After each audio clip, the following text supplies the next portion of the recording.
Alright folks, hey, what's going on? It's Nate the Great Wheelan from Wacked Out Wednesday. A couple of months ago, I had the opportunity to sit down with one of the most famous people in the world. He's best known for being a resident import of the Philippines Basketball Association basketball team, the Alaska Aces. Of course, I'm talking about Shawn Chambers.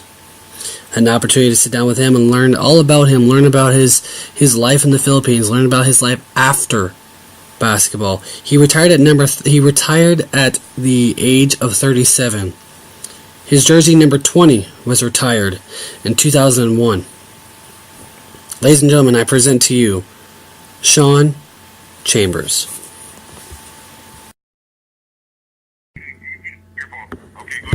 Alright, well, I'm standing by now with Shawn Chambers. He's a retired American professional basketball player. He's best known for being a resident import of the Alaska Aces basketball team and the Philippine Basketball Association from 1989 into 2001.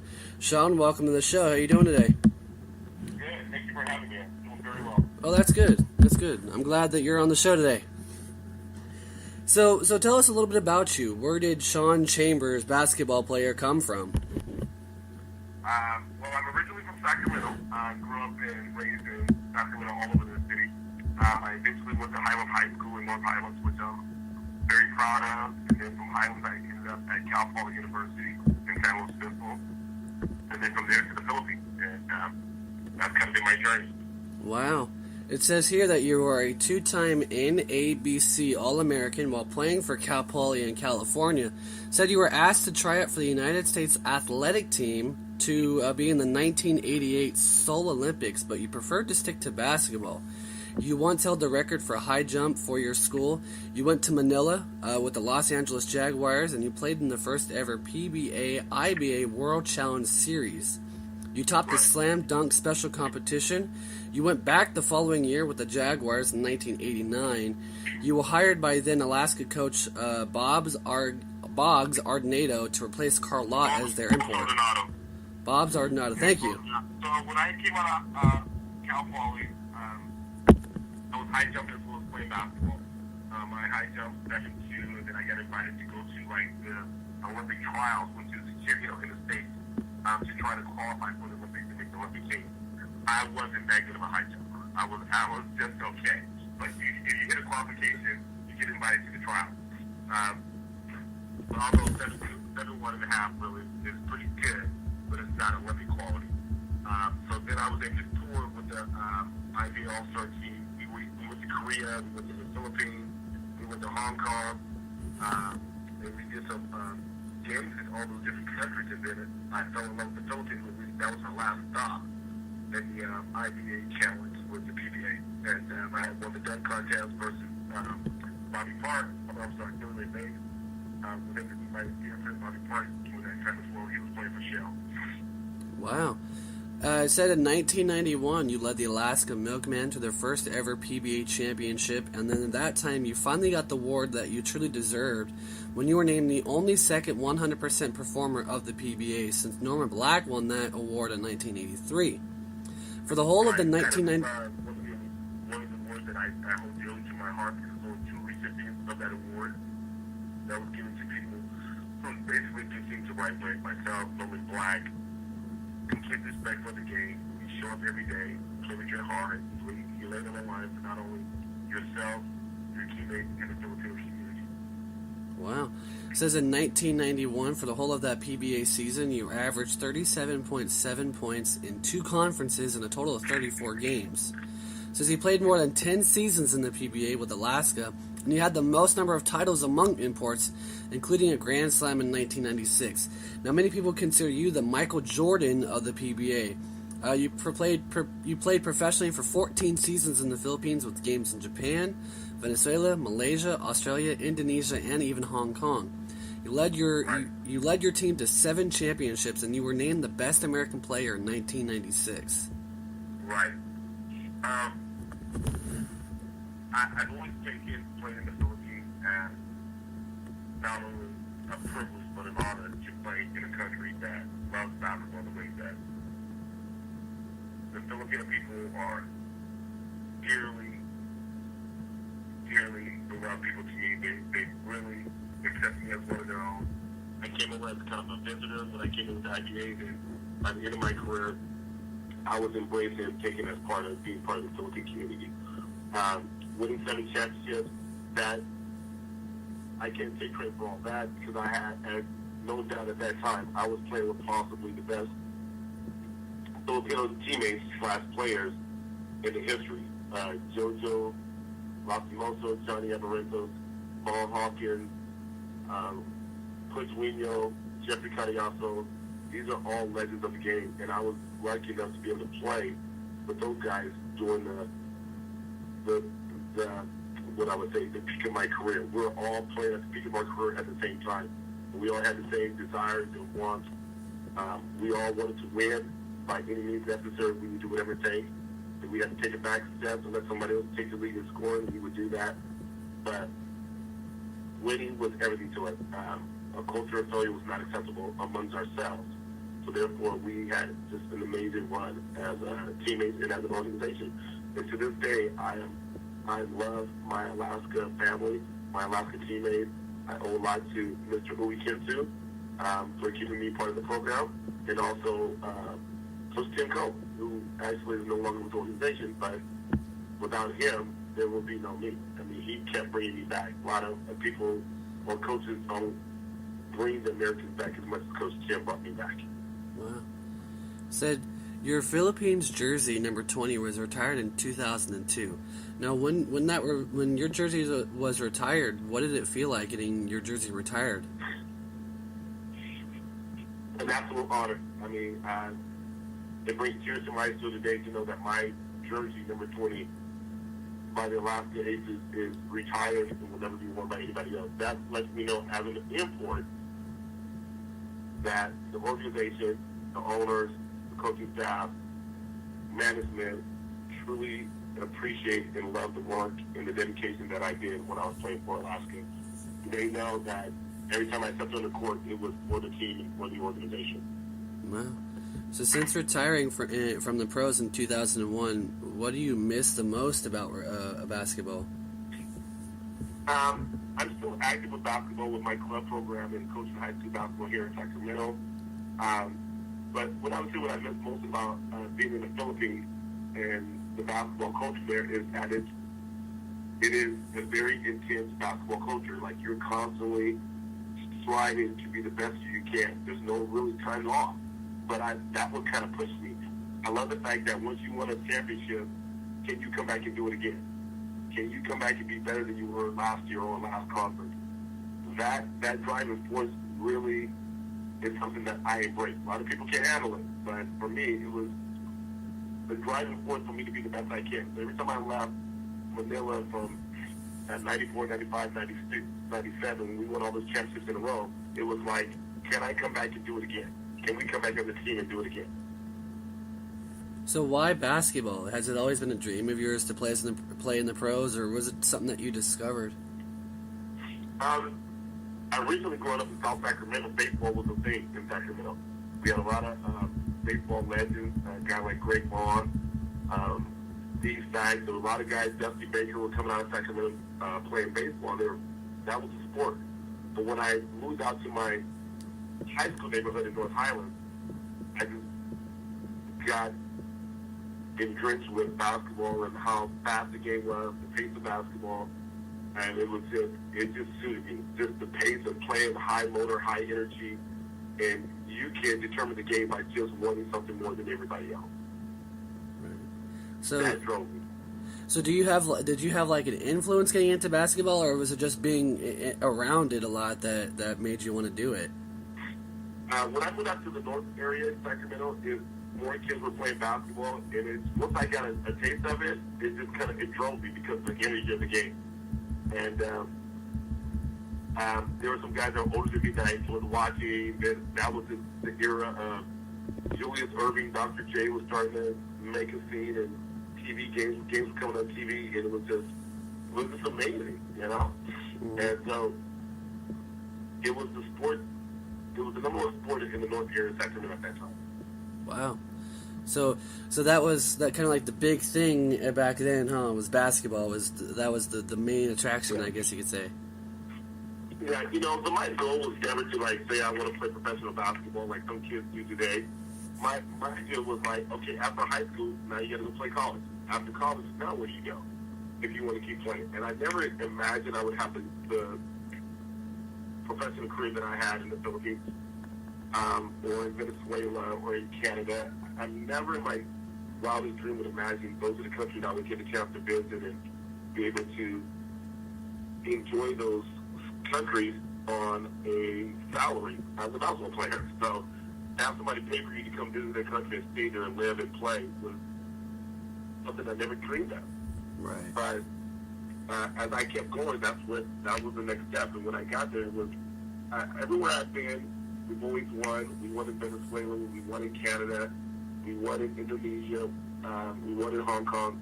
We've always won. And when you win, you get a chance to the people when you play at really embrace your effort and your desire and the way that you play. I always pride myself in always kind of play the game the right way. Same with your teammates. I was part of my makeup by Coach Montross, my coach in Highlands High School, who always taught us that your teammate is the most important thing to the game. Play with them, and then this will make the game a lot easier. Right. I know a lot of professional basketball players sometimes have a philosophy about how to actually play basketball and win a game. So, do you have a specific philosophy that you follow, or is it more just play the game and do your best? I believe in discipline, structure. I believe that we hold each other teammates at high expectations. There's one thing you can control as a player is your effort 100% of the time. You may not make every shot, you may not make all the right passes, but you can't control your effort and your desire 100% every game, every day, every time. And I believe that's how you play the game. You respect the game that way. You always give it your all because it's a short career, right? I retired at 37. So it's a lot of your life left after you're done playing. So, what is different about the Philippines Basketball Association that's different about the National Basketball Association here in the States? Well, we have so many different major sports in our country, from baseball, basketball, football, and even hockey, and a couple other interests like soccer and NASCAR. Where in the Philippines, it's the one and only sport. This is what they do. This is what they play, and it's basketball all year round. They are absolutely in love with the game. They love the pace of the game. They love the energy of the game. It's a game where you can absolutely impact people's lives by your work and your desire. That your fans will be inspired from it. Did you ever consider going to the NBA? I don't think my skill level was ever truly at the NBA level. My desire, work ethic was, but my skill level was developed later as I continued to get better when I was over in the Philippines. I was a 6'2", kind of a 3, small forward, super athletic guy, but I didn't develop a jump shot until I got to the Philippines. Really? Says you were asked to try out for the United States athletic team to be in the 1988 Seoul Olympics, but you preferred to stick to basketball. Why did you turn them down? That was for track, so you want to make sure we understand that. I was a high jumper, but most guys that were high jumping at that time that were making it to the Olympics were jumping like 76. My best was like 71.5. So, but when you qualify at the 71 mark, you get an invitation. So I knew that was my goal was to play basketball at that point. So how do you feel about being called? Many people consider you the Michael Jordan of the PBA. How do you feel about being that Michael Jordan of the PBA? I think that's because of the amount of championships we won. I don't think there's nowhere near the skill level of Michael Jordan. But I think to come back and repeat as champions, win 4 champs in a row, 5, win the Grand Slam, I think that's when you get the comparison.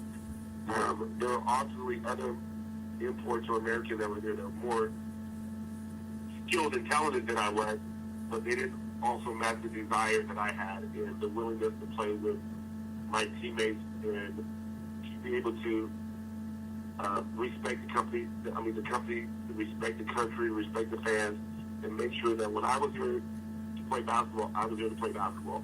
I didn't do any of the other shenanigans that sometimes Americans get themselves caught up into being celebrities in the Philippines. All right, well, thank you, Sean, for correcting me on that. Boggs Ardenado. I had an opportunity to ask Mr. Sean Chambers what he felt about going over the Philippines since he retired in 2001. What he felt like going over there. What his fans' reactions are over there in the Philippines. I also had an opportunity to learn that he got inducted into the Hall of Fame class of 2005 for Cal Poly after averaging 18.3 points per game as a senior in 1987 for the Mustangs.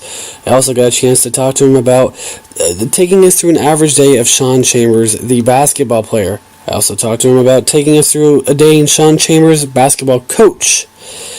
So, since retiring in 2001, what has he been up to? Well, we'll find out. Stay tuned. So, when you walked into the Alaska Aces locker room for the first time, what was that feeling like?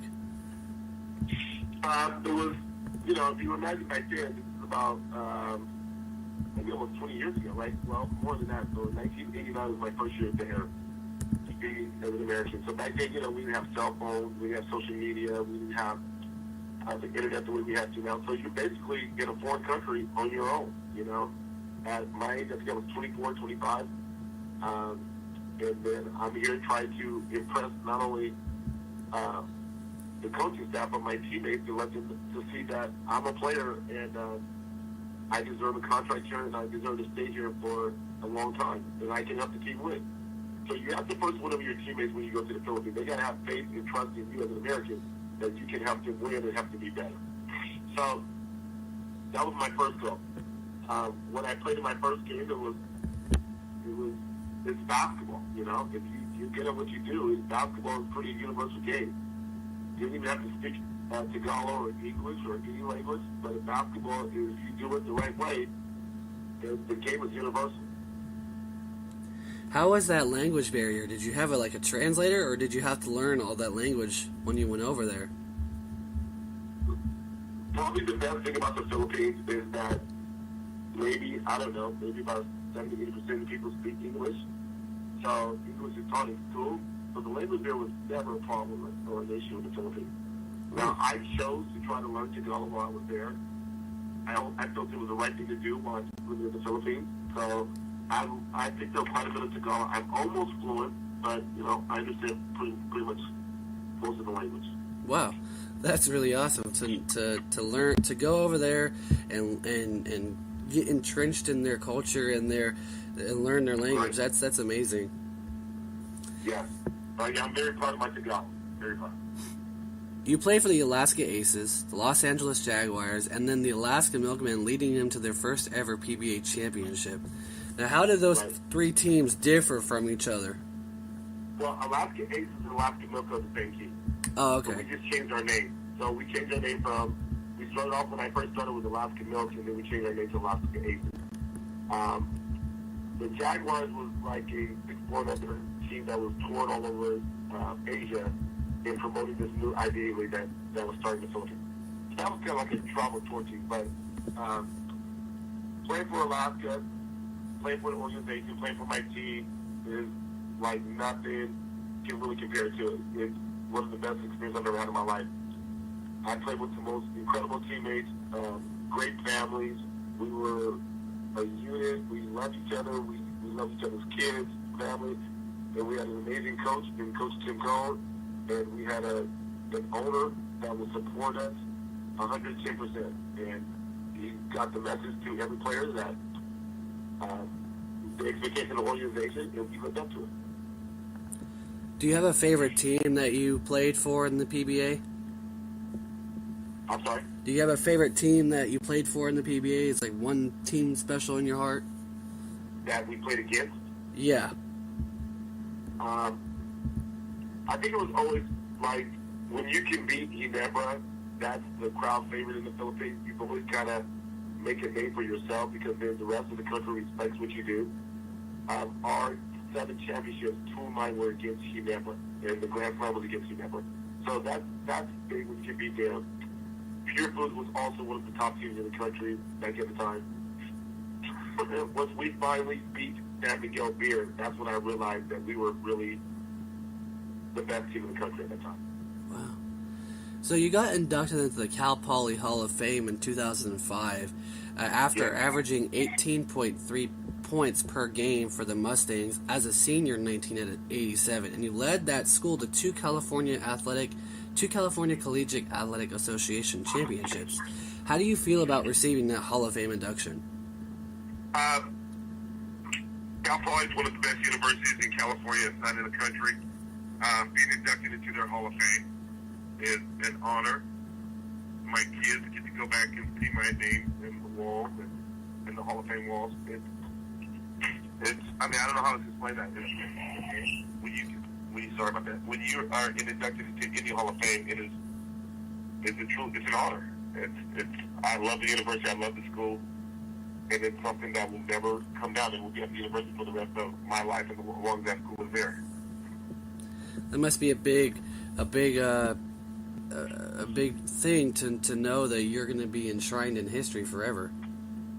Yeah. So again, as long as the university is there, my picture will be hanging on that wall. So yes, I'm honored by that. When you led the Alaska Milkmen to their first ever PBA championship, that game must have been intense. When the final buzzer went off and you guys knew you were champions, what was it like to be on the court when that happened? Well, it's at any level. If you win a championship in high school or you win a championship in college, you're the champion. And it's a sense of euphoria, a sense of like you finally made it, you accomplished your goals, not only as an individual but as a team. So when we won our first championship in the Philippines, one of 7, it was the beginning. You have to start somewhere. And then since then, very honored to be part of the first championship for the Philippines. Yes. And then since then, you won 6 more championships, huh? Yes, sir. Yes. So since you retired in 2001, have you had a chance to go back to the Philippines? I go back about 3 times a year. I still consult for the company for Alaska. What are the fans' reactions when you go over there? When I head back, it's almost like I never left. The fans remember me. The kids remember me. A lot of the people that were watching me when I was playing are now in their early 20s and 30s. So they were young kids at the time. So now they're young adults. So it's really neat. When I go back every year, it's really neat to see the people and to keep myself in contact with the organization and what's happening within the country. So take us through an average day of Sean Chambers, basketball player. Will you be doing my career or? Just like a regular day, like a game day basketball player. So back in the day, what I would do, I would get up breakfast, have lunch or something like that, and I would pretty much stay in my condo all day until it was game day because I kind of like to stand up public because as a basketball player in the Philippines, there is no, you can't get away from anybody. You cannot hide. You cannot walk the streets or walk into a restaurant without people knowing who you are. So I usually, during game day, I would stay in my condo and kind of hide out until game time. Kind of get into that mode or that. Yeah, I kind of get in the mode, get to the game. Every player has they have their personal driver. So my driver and I would have my driver go out and get my lunch, and then once he gets back after lunch, I'll kind of take a rest, and then we'll head to the arena. And then you're fortunate, just like here in the States, you get to park in the back, go into the arena, so you can kind of get away from the hoopla of the fans. But then after you win your game, then you'll come out behind the bench if you want. Right. So you're a 1983 graduate of Highlands High School near Sacramento. You led your senior year squad to a 33-1 record and obviously the CIF San Joaquin Section Championship. You are currently a coach for the girls' varsity basketball team at Highlands High School, and you sponsor 2 club teams. You also host 2 national certified basketball showcases each year in Sacramento. You also work with a uniform manufacturing company. Now, what is it like being a coach at the high school that you graduated from? it's like getting back to the community, going back to coaching Highlands is where I grew up, as where I lived. So it was really neat to come back and coach back at my own high school. I did it with a former teammate of mine, named Scott Galbraith, who used to play football. So that kind of got me started with girls basketball. So now I run a girls basketball club program, as well as I do the NCAA tournament that we host here in Sacramento to try to help girls get to the university level. Take us through an average day of Sean Chambers. You know, it's like anybody else. If you can go back home to where you grew up at, and where you can get back to the community, to the community that kind of helped raise you and gave a lot to you as a young kid, it's great to be able to go back and get back. You know, just like anybody else. Right. So take us through an average day of Sean Chambers, coach.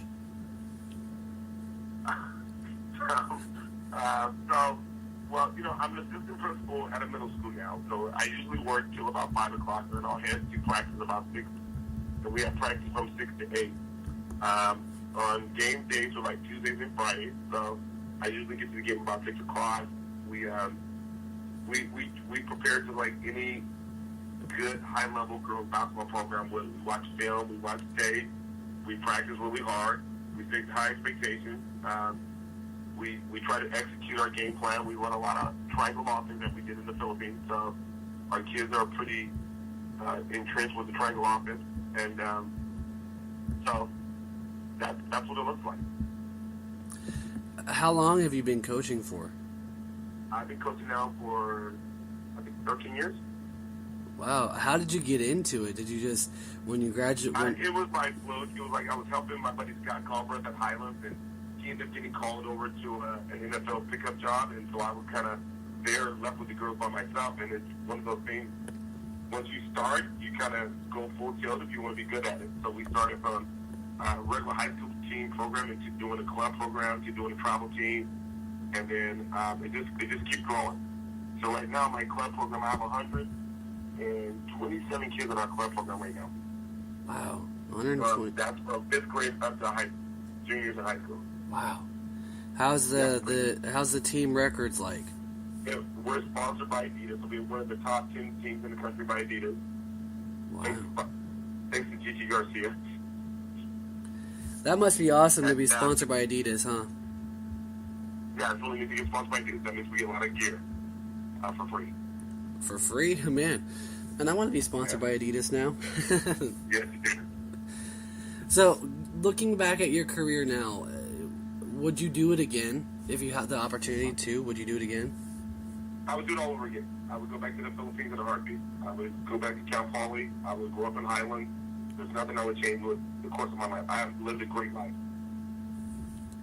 I mean, I've seen it all. Right? I went from North Highlands, from South Sac to Venezuela to Indonesia to the Philippines to Calgary, Canada to Hong Kong to China.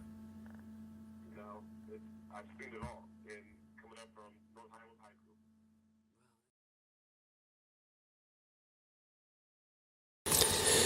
Thank you, ladies and gentlemen, for joining us today on Sean Chambers' interview. Sean, I'd like to say thank you for taking the time out of your busy schedule to interview and to tell your life story. And thank you for being a great person. And also, fans, thank you for listening. We'll see you next week.